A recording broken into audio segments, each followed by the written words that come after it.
Hello all, welcome to Ramanujan Academy, the Super 30 of Indore. Myself Ankur. Basic concept of chemistry we have already started. 2 videos हम लोगों ने देख लिए हैं. I hope कि आपने अच्छी तरीके से वीडियोस को देखा होगा. जो क्वेश्चंस भेजा था आपको, प्रैक्टिस शीट भेजी थी, वो आपने सॉल्व भी किया होगा. यदि आप में से किसी को भी कोई डाउट आता है तो वीडियो में जो इंस्ट्रक्शन दिया गया है accordingly you can contact us, right. तो आगे बढ़ते हैं हम लोग बेसिक कंसेप्ट ऑफ केमिस्ट्री को. और आज हम एक बहुत इंपॉर्टेंट टॉपिक हम लोग डील करने वाले हैं. हालांकि ये पार्ट बहुत छोटा है, वीडियो बहुत छोटा बनेगा, लेकिन that is very very very important for the chemistry. ऐसा नहीं है कि केवल बेसिक कंसेप्ट ऑफ केमिस्ट्री के लिए दिस इज इंपॉर्टेंट. आगे आने वाले बहुत सारे चैप्टर्स में हमें इसकी जरूरत पड़ने वाली है. ओके, तो चलिए शुरू करें. हेडिंग मैंने डाला हुआ है, आपने देखा होगा, determination of molecular weight of the compound. किसी भी कंपाउंड का आप मॉलिक्यूलर वेट या फॉर्मूला वेट या मॉलिक्यूलर मास आप कैसे कैलकुलेट करेंगे, आज हम लोग वो सीखने वाले हैं. और साथ ही उसमें मौजूद जो एलिमेंट्स हैं उनका हम मास परसेंटेज कैसे निकालते हैं. ऐसा नहीं है कि इससे रिलेटेड जेईई नीट में क्वेश्चन नहीं आता है. जेईई नीट में क्वेश्चन पूछा गया है, नीट में तो पूछा ही गया है लगातार. ओके, तो चलिए शुरू करते हैं. Chemistry, basic concept of chemistry bye Ramanujan academy. Okay, चलिए. मैंने यहाँ पर हेडिंग डाला हुआ है, that is determination of molecular weight of the compound. अब किसी भी कंपाउंड का मॉलिक्यूलर वेट निकालने से पहले हमें सबसे पहले ये पता होना चाहिए कि वो कंपाउंड कौन कौन से एलिमेंट से मिलकर बना है. जैसे मैंने आपको एक एग्जांपल दिया कि मैंने आपको क्वेश्चन पूछा कि आपकी फैमिली का टोटल वेट आप बताएं, तो आप कैसे निकालेंगे. सबसे पहले आपको ये पता होना चाहिए आपकी फैमिली में कौन कौन है और उनका वेट कितना है ना. लाइक फॉर एन एग्जाम्पल यदि मैं लूं कि आपके फैमिली में 4 मेंबर्स हैं, मम्मी पापा आप और आपके सिबलिंग. सिबलिंग मीन्स आपके रियल ब्रदर और रियल सिस्टर. ठीक है, अब आप कैसे कैलकुलेट करेंगे, तो you must be knowing the weight of each and everybody. तो आप उन सारे के वेट को निकाल कर क्लब कर देंगे और बोलेंगे मैम ये हमारी फैमिली का टोटल वेट है ना. बिल्कुल सेम. कंपाउंड क्या है, कंपाउंड इज अ फैमिली. और वो फैमिली किससे मिलकर बना है, तो वो फैमिली मिलकर बना है एलिमेंट से. एलिमेंट का नंबर वेरी कर सकता है, लेकिन वो फैमिली मिलकर बना हुआ है एलिमेंट से, है ना. तो हमें सबसे पहले क्या निकालना पड़ेगा कि एलिमेंट्स का एटॉमिक वेट कितना है.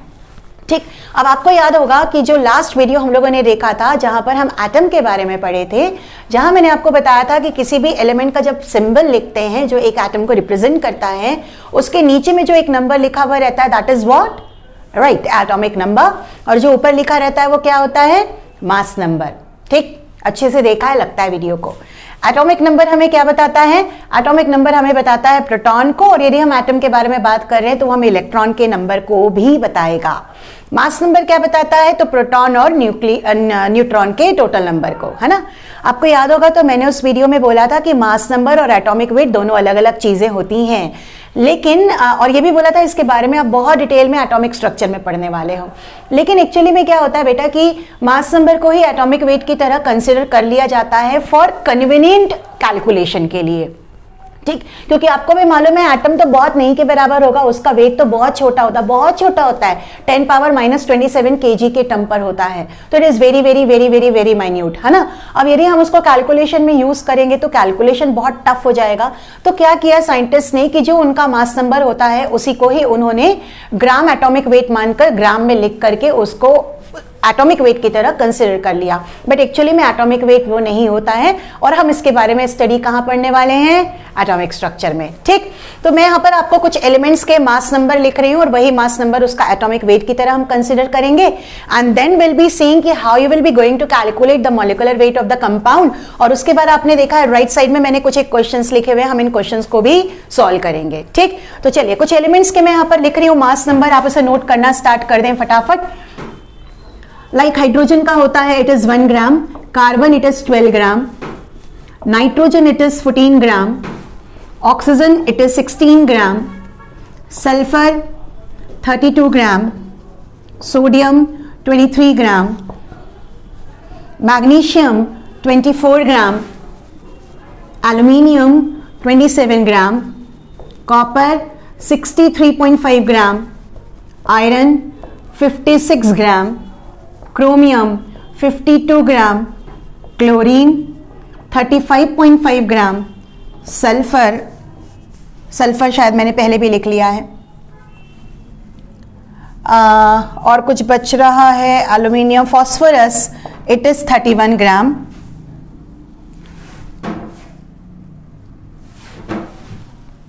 मैग्नीशियम हो गया, बस मेरे ख्याल से इससे ज़्यादा की हमको ज़रूरत नहीं पड़ने वाली है, ठीक है। पोटेशियम नहीं लिखा है शायद मैंने, पोटेशियम 39 ग्राम। ओके, तो ये है कुछ एलिमेंट्स के एटॉमिक वेट। आप इन सारे एटॉमिक वेट्स को आप नोट कर लें और उसके बाद हम लोग सीखते हैं कि हम कंपाउंड का मॉलिक्यूलर वेट कैसे कैलकुलेट करेंगे। ठीक, तो 2 मिनट का मैं आपको टाइम दे रही हूं। ओके, तो आप सभी ने एलिमेंट्स के एटॉमिक वेट नोट कर लिए। 99% हमारे इन एलिमेंट्स से काम हो जाता है for JEE and NEET point of view. यदि सपोज कुछ एक आध एलिमेंट्स यदि मैंने यहाँ पर नहीं नोट किए होंगे, छूट गया होगा, तो जैसे जैसे वो आगे आएगा तो we will be going to cover. Okay, चलिए अब हम सीखते हैं कि हम कंपाउंड्स का मॉलिक्यूलर वेट को कैसे कैलकुलेट करेंगे। एक सिंपल एग्जाम्पल ले रही हूं मैं, लाइक सपोज मैंने एग्जाम्पल लिया कार्बन डाइऑक्साइड का, because we all know the formula of carbon dioxide. ठीक है, अब मुझे दिख रहा है ये एक फैमिली है और इस फैमिली में कौन कौन से मेंबर हैं, तो एक कार्बन दिख रहा है आपको और 2 ऑक्सीजन दिख रहा है। ठीक है, कार्बन का एटॉमिक वेट जो मैंने अभी आपको बताया आप उस चार्ट में से देख सकते हैं, सेम आप ऑक्सीजन का देख सकते हैं। तो यदि मुझे इस कंपाउंड का मोलर मास, इसी को ध्यान रखेंगे, फॉर्मूला मास ये भी बोला जाता है, और इसी को ध्यान रखेंगे मॉलिक्यूलर वेट भी बोला जाता है। ठीक है, यदि हमें कैलकुलेट करना है तो हम कैसे कैलकुलेट करेंगे? सिंपल सी चीज है, सारे का वेट को लिख दो, जोड़ दो तो आपके पास मॉलिक्यूलर वेट आ जाएगा। सी कार्बन कितना है यहाँ पर 1, और कार्बन का एटॉमिक वेट कितना लिखा है वहां पर 12, तो इट विल बी 12 into 1, क्योंकि एक ही कार्बन है इसलिए मैंने 1 से मल्टीप्लाई किया। ऑक्सीजन का वेट आप देखेंगे वहां पर 16 है और हम किससे मल्टीप्लाई करेंगे? 2 से, बिकॉज ये 2 oxygen atoms are there. Add कर दीजिए तो ये 12 हो गया, ये 32 हो गया, आपके पास आंसर आ जाएगा 44 ग्राम्स। तो what is the molecular weight of CO2? That is 44 gram. Okay, अब कहानी यहीं खत्म नहीं हुई है, हालांकि इसकी जरूरत तो हमको पूरे केमिस्ट्री में पढ़ने वाली है, not only 11th class 12th class also. Okay, अब मुझे यहाँ पर कैलकुलेशन दे रहा है कि calculate the mass percentage of oxygen in CO2, that is important. CO2 में ऑक्सीजन का मास परसेंटेज कैलकुलेट करके बताएं। अब हम फिर एक एग्जाम्पल पे आते हैं। आपने कभी स्कूल में अपने मार्क्स का परसेंटेज निकाला है? बिल्कुल निकाला है, हर बार निकाला है, हर साल निकाला है। सपोज आपका टोटल पेपर 600 मार्क्स का होता है, okay, and you got 480 marks out of 600। Now how you will be going to calculate your percentage? 480 आप ऊपर रखेंगे जितना आपको मिला है, डिवाइडेड बाय टोटल मार्क्स आप रखेंगे, और चूंकि परसेंटेज में कन्वर्ट करना है इसलिए आप उसे मल्टीप्लाइड बाय 100 करेंगे। ठीक है, सॉल्व करेंगे, आपके पास 80% आंसर आ जाएगा। सेम कहानी हमें यहाँ अप्लाई करनी है। एक तरीके से मान ले मुझे ऑक्सीजन का मास निकालना है या ऑक्सीजन का मुझे मार्क्स निकालना है, तो इस कंपाउंड में ऑक्सीजन को कितने नंबर मिले हैं? 32, ये हो गया 32, अपॉन में टोटल कितना है? It is 44। चूंकि मुझे परसेंटेज में कन्वर्ट करना है तो व्हाट आई डू, 100 से मल्टीप्लाई कर देंगे। बिल्कुल सही। अब सॉल्व कर लें तो 4 8 जा 11, your answer will B 800/11 percentage. Got it? Clear हुआ? ये हमारे पास ऑक्सीजन का मास परसेंटेज आ गया, किस में? कार्बन डाइऑक्साइड में। क्लियर है? एक और एग्जाम्पल ले रही हूं मैं, तब तक आप इसे नोट कर लें जल्दी।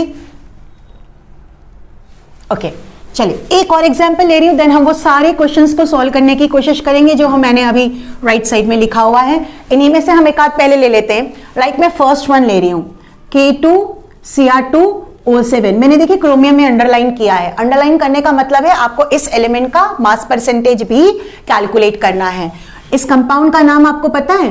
This is called as potassium dichromate.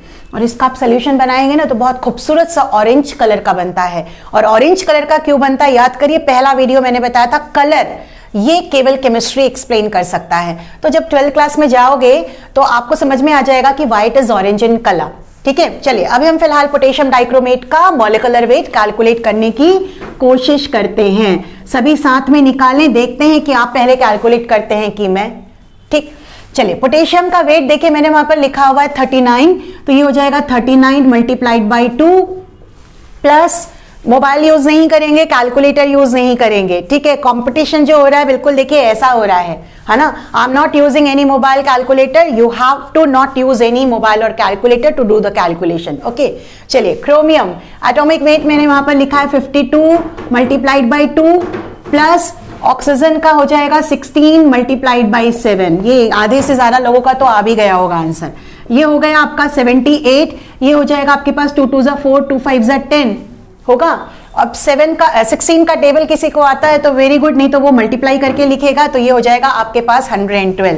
Add कर ले तो 8 + 4 12, 12 + 2 14, 1 + 7 8 9, इट इज 294 ग्राम। कितने लोगों का 294 ग्राम्स आ चुका था ऑलरेडी? ओ बहुत सारे होंगे जिन्होंने तो मेरे से पहले कैलकुलेट कर लिया था। चलिए अब हम आगे बढ़ते हैं, हमें कैलकुलेट करना है मास परसेंटेज ऑफ क्रोमियम। कैसे करेंगे? कुछ नहीं करना है मैम, सिंपल सी तो चीज है, क्रोमियम कितना है वो देख लो, डिवाइडेड बाय 294 कर लो, मल्टीप्लाइड बाय 100 कर लो, बिल्कुल सही है। तो क्रोमियम कितना है? 104। एक और चीज मैं बता रही हूँ बेटा, यदि कैलकुलेशन को स्पीड में लेना है तो 104 ना लिखकर आप 52 × 2 लिखोगे ना, तो शायद कैलकुलेशन थोड़ा सा कई जगह पर जल्दी हो जाता है। Divided by 294 multiplied by 100। एक और चीज याद रखेंगे, केमिस्ट्री में जब भी हम कॉम्पिटिटिव एग्जाम्स की बात करते हैं जेईई और नीट में, तो केमिस्ट्री में कभी भी एग्जैक्ट कैलकुलेशन की रिक्वायरमेंट नहीं होती है। आप अप्रॉक्सी लेकर भी आप अपने आंसर को निकाल सकते हैं, because you will be having 4 options. हाँ, यदि ये सब्जेक्टिव क्वेश्चन में आ गया जेईई वालों को, तो आपको एग्जैक्ट कैलकुलेट करना पड़ेगा। अदरवाइज यदि आपके पास 4 ऑप्शन है तो बिल्कुल रफली आप कैलकुलेट कर सकते हैं। मैं बताऊं कैसे रफली कैलकुलेट करेंगे? देखो, ये यदि 50 होता और ये यदि 300 होता तो ये करीब करीब 6 टाइम्स आ रहा होता। ये 50 होता और ये 300 होता तो करीब करीब 6 टाइम्स आ रहा होता, लेकिन ये 6 टाइम्स तो नहीं जाएगा। अब यदि 6 टाइम्स आ रहा होता तो यहाँ पर 2 3 6 आता है, and your answer should be 33.3%, है ना।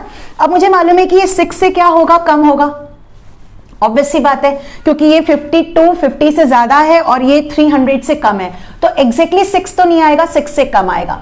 जब 6 से कम आएगा इसका मतलब है डिनोमिनेटर की वैल्यू आपके पास क्या हो गई? कम हो गई। न्यूमरेटर की वैल्यू ज्यादा हो गई, क्योंकि न्यूमरेटर तो वही है ऑलमोस्ट। तो your answer will be about to 35%, करीब करीब 35% के आसपास आएगा। ये मैंने आपको रफली कैलकुलेट करके बताया, बाकी आप खुद एग्जैक्टली भी कैलकुलेट कर सकते हैं। ये 26 हो गया, 2 1 2 4 7 आप उसे कैलकुलेट कर लें, आपके पास आंसर आ जाएगा। मेरे ख्याल से नियर बाई 35% के पास आना चाहिए। तो आपके पास 4 ऑप्शन है, जो भी 35 के आसपास का आंसर होगा tick mark, that is your correct answer. हाँ, यदि अपनी किस्मत खराब हुई और हमारे पास आंसर ऐसा आ गया 33.5, 33.6, 34 एंड 35 ऐसा आ गया, तो हमें जरूर एग्जैक्ट कैलकुलेशन करना पड़ेगा। Okay, clear? चलिए, तो फर्स्ट वाला आप लोगों को क्लियर हो गया होगा। सेकेंड अब मैं नहीं बना रही हूं, थर्ड अब हम लोग आगे की तरफ बढ़ते हैं। तो now we just come on to the question number 3, that is acetic acid, CH3COOH इसे बोला जाता है एसिटिक एसिड। क्यों बोला जाता है? कुछ एक और एडिशनल इंफॉर्मेशन भी मैं आपको देते जा रही हूं, जो आप नोट करते जाएंगे। एसिटिक एसिड विनेगर, चाइनीज खाते हैं हम सभी, चाइनीज में विनेगर डलता है, सिरका जिसको बोलते हैं। तो विनेगर में जो एसिड होता है वो एसिटिक एसिड होता है, और उसी के नाम से इसका नाम लिख दिया गया एसिटिक एसिड।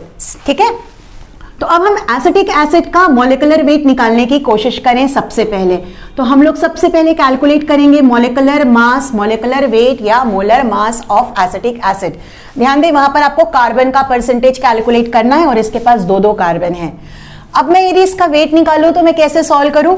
अलग अलग ना लिखकर आप ये देख लीजिए कार्बन कितना है, हाइड्रोजन कितना है, ऑक्सीजन कितना है। ये ज्यादा बेहतर होगा, क्योंकि तभी आप मास परसेंटेज बहुत इजीली कैलकुलेट कर पाएंगे। तो सबसे पहले हम कार्बन चेक कर लें। कार्बन 2 है तो it will become 12 × 2 plus hydrogen देखें कितना हो रहा है 4, तो it will be 1 multiplied by 4 plus oxygen देखें कितना हो रहा है 2, तो it will be 16 multiplied by 2, right. अब आप इसे सॉल्व कर लें तो ये हो गया 24, 4, 32। मेरे ख्याल से इसका आंसर 60 ग्राम्स आएगा, आप एक बार चेक कर लें। क्लियर? तो एसिटिक एसिड का मॉलिक्यूलर वेट आपके पास कितने ग्राम्स आ गया? 60 gram. Now we have to calculate the mass percentage of carbon. यहां पर हम गलती कर देते हैं, हमें केवल एक ही कार्बन दिखाई देता है। See, this compound is having 2 carbons, तो मुझे जो कार्बन का वैल्यू लिखना है वो 2 कार्बन के बराबर लिखना है। क्या लिखा हुआ है हम लोगों ने? इधर 12 × 2 या आप 24 भी डायरेक्टली लिख सकते हैं। मैंने आपको बताया कि कैलकुलेशन को स्पीड में करना है, तो बड़ी वैल्यू ना लिखकर आप स्प्लिट टर्म में लिखेंगे तो ज्यादा बेहतर होगा। तो 12 × 2 बाई 60 मल्टीप्लाइड बाई 100, ये कैंसिल, 6 2 देखिए आंसर बहुत इजीली आ गया, इट इज 40%। तो एसिटिक एसिड में कार्बन का मास परसेंटेज कितना होता है? That is 40%। बिल्कुल सेम तरीके से आप ऑक्सीजन या हाइड्रोजन का भी कैलकुलेट कर सकते हैं। तो मेरे ख्याल से अब आपसे ये भी बन गया होगा। अब मैं जो ले रही हूं 4th वाला, ग्लूकोज, इसे बोलते हैं ग्लूकोज। ग्लूकोज क्या होता है? Blood sugar. ब्लड में नेचुरली मिलने वाला शुगर जो होता है, जिसको हम लोग बोलते हैं ग्लूकोज, जिसके बारे में आप बहुत डिटेल में 12th में पढ़ने वाले हैं। जो मैं अगला क्वेश्चन लेने वाली हूं that is the fifth one, इसे बोलते हैं यूरिया। ये मैं इसलिए ले रही हूं क्योंकि जेईई और नीट दोनों एग्जाम में इसके बारे में पूछा गया है सेम क्वेश्चन कि what is the mass percentage of nitrogen in urea. Urea का फॉर्मूला आपको पता होना चाहिए, it was not given in the exam. तो urea it is NH2CO NH2। देखते हैं कितने लोग कैलकुलेट कर लेते हैं यूरिया का मॉलिक्यूलर वेट। मैं भी कैलकुलेट कर रही हूं, आप भी कैलकुलेट करें, देखिए किसका आंसर पहले आता है। ध्यान से देखते जाएंगे, बाइफर्केटेड करेंगे तो ज्यादा बेहतर होगा। हम यहां पर लिख रहे हैं इट इज NH2CO NH2। हम वापस से मॉलिक्यूलर वेट कैलकुलेट कर रहे हैं। नाइट्रोजन कितने दिख रहे हैं आपको? 2, तो ये हो जाएगा 14 multiplied by 2 plus hydrogen total count करेंगे 4, तो 1 मल्टीप्लाइड बाई 4 प्लस कार्बन कितना है 1, तो 12 मल्टीप्लाइड बाई 1 प्लस ऑक्सीजन कितना है 1, तो it will be 16 multiplied by 1। मेरे ख्याल से सॉल्व करें, इसका भी आंसर 60 ग्राम्स आता होगा। दैट इज 28, 4, 12, 16, 60 ग्राम्स इसका मॉलिक्यूलर वेट आता है। कितने लोगों ने निकाल लिया? मेरे ख्याल से सब ने कैलकुलेट कर लिया होगा। ये यूरिया इतना आएगा आपके आगे के पोर्शन में कि आपको यूरिया का मॉलिक्यूलर वेट यूं ही याद हो जाएगा। तो यूरिया का molecular wait is 60 gram, right. अब हम इसका कैलकुलेट कर रहे हैं मास परसेंटेज ऑफ नाइट्रोजन। अब यहां पर जो गलती हुई है बच्चों से, सेम जो मैंने आपको बताया, एक ही नाइट्रोजन उनको दिखता है। यहां पर नाइट्रोजन कितना है आपके पास 2, तो 14 into 2 multiply by 60, sorry divided by 60 and then ये हो गया आपके पास 100। दिस इज 2 3 आपके पास आ गया 140 बाई 3। आप अप्रोक्सीमेटली निकाल सकते हैं आंसर। 150 होता, अभी मैंने आपको अप्रोक्सीमेशन बताया, यदि 150 होता तो आंसर कितना आता 50%, मतलब आपका आंसर 50% से कम आना चाहिए। तो जो भी ऑप्शन आपको 50% से कम का दिखेगा, ऐसा नहीं कि 20 को टिक करके आ जाना, ये दिख रहा है हमको कि 40 और 50 के बीच का दिख रहा है, तो जो भी आंसर आपको 50% से कम का दिखेगा that is your correct answer, right. तो ये एक सिंपल कंपाउंड है जिनका हमको मॉलिक्यूलर वेट निकालना आना चाहिए और किसी भी कंपाउंड का मास परसेंटेज कैलकुलेट करना आना चाहिए। आप ये नोट कर लें। उसके बाद हम एक अगला लास्ट टॉपिक जो लेने वाले हैं इससे रिलेटेड कि कोई हाइड्रेटेड कंपाउंड होता है तो हम उसका मॉलिक्यूलर वेट कैसे कैलकुलेट करेंगे। ठीक, आप इसे नोट कर लें।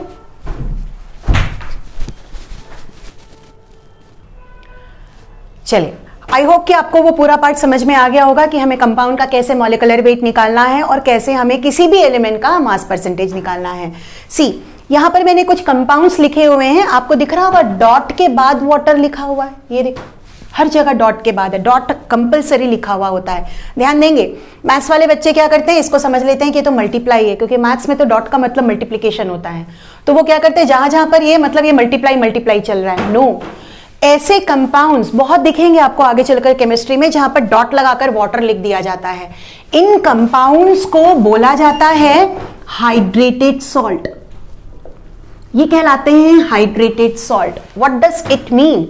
जब इन कंपाउंड्स का क्रिस्टल बनाया जा रहा था तो क्रिस्टल के साथ इतने पानी के मॉलिक्यूल्स भी क्रिस्टल में एसोसिएट हो गए, तो इनको हाइड्रेटेड सॉल्ट्स बोला जाता है।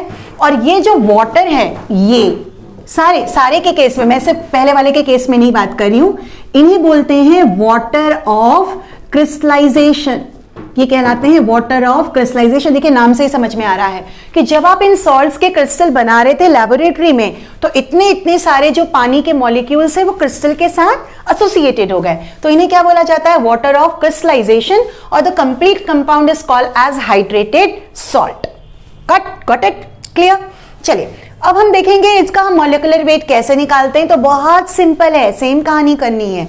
द फर्स्ट वन, मैंने ये स्पेसिफिक नेम लिखे हुए बेटा, ये आप लोग बहुत अच्छी तरीके से याद कर लेंगे, क्योंकि ये हमको आगे चलकर, बिकॉज ऐसा नहीं होता केमिस्ट्री की 11th अलग चलता है, 12th अलग चलता है, कुछ एक चीजें कॉमन होती है। 12th में भी आप ये सारे कंपाउंड्स को पढ़ने वाले हैं। पहला वाला कहलाता है ग्रीन विट्रियोल, दूसरा कहलाता है मोर सॉल्ट, MOHR अपोस्ट्रोफियस मोर सॉल्ट, और तीसरा कहलाता है ब्लू विट्रियोल। ठीक है, इनमें कितना कितना पानी है ये याद रखेंगे। जैसे मैं पहले कंपाउंड का केमिकल नेम बोलूं, this is a specific name. Chemical name कैसे बोलेंगे, फेरस सल्फेट हेप्टाहाइड्रेट। हेप्टा मतलब हेप्टा 7 को इंडिकेट करता है, तो आप लिखते जाएंगे it is ferrous sulphate heptahydrate. ये कहलाता है ferrous sulphate ammonium sulphate, then 24 molecules of water, 24 का कोई नाम नहीं दिया उन्होंने। ये है copper sulphate pentahydrate. Got it? तो ये इनके केमिकल नेम है, और वैसे ये जो है ये इनके स्पेसिफिक नेम है। अब देखिए, मैं एक एग्जांपल आपको बता रही हूं, पहला वाला इट इज FeSO4.7H2। मुझे इस कंपाउंड का मॉलिक्यूलर वेट कैलकुलेट करना है, ठीक है। ये मैंने लिखा मोलर मास। अब देखो कैसे कैलकुलेट करेंगे। आयरन कितना है यहाँ पर 1, तो आप लिखेंगे इसे 56 मल्टीप्लाइड बाय 1, ये हो गया। सल्फर कितना है 1, तो ये हो गया 32 मल्टीप्लाइड बाय 1। ऑक्सीजन कितना है 4, तो ये हो जाएगा 16 मल्टीप्लाइड बाय 4। यहां तक तो मैम कोई दिक्कत ही नहीं हुई, लेकिन अब आगे क्या करना है? आगे ये करना है बेटा कि ये डॉट का मतलब मैंने भी आपको बताया, ये केवल ये शो कर रहा है कि ये पानी इसमें एडेड है। अब एडेड मतलब क्या? जोड़ना है। तो आपको ये पानी के भी मॉलिक्यूलर वेट को यहां पर क्या करना है? एड ऑन करना है, नथिंग एल्स। तो क्या हो जाएगा ये प्लस, ये लिखा मैंने 7। यदि आपको पानी का मॉलिक्यूलर वेट याद है तो आप डायरेक्टली 18 लिख लीजिए, और यदि आपको याद नहीं है तो आप पानी का मॉलिक्यूलर वेट निकाल कर आप लिख लें। आ गया? अब आप इसे सॉल्व कर लें। ये हो गया 56, ये हो गया 32, ये हो जाएगा 64, और ये कितना हो जाएगा 8 7 56 30 136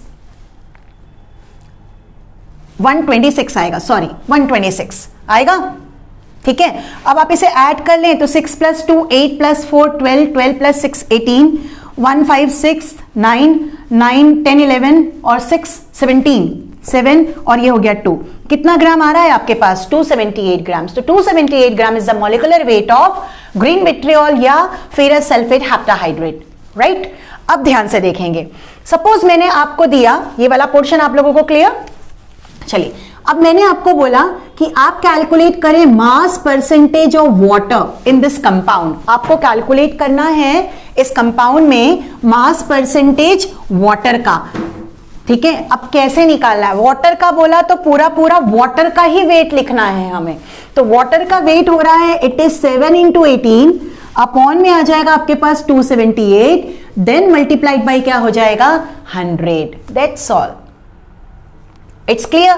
सॉल्व कर सकते हैं। 2 9s 2 1s 2 3s 2 9s, देखिए यही आएगा करीब करीब। अब मैं आपको फिर अप्रोक्सीमेटली लेना सिखा रही हूं।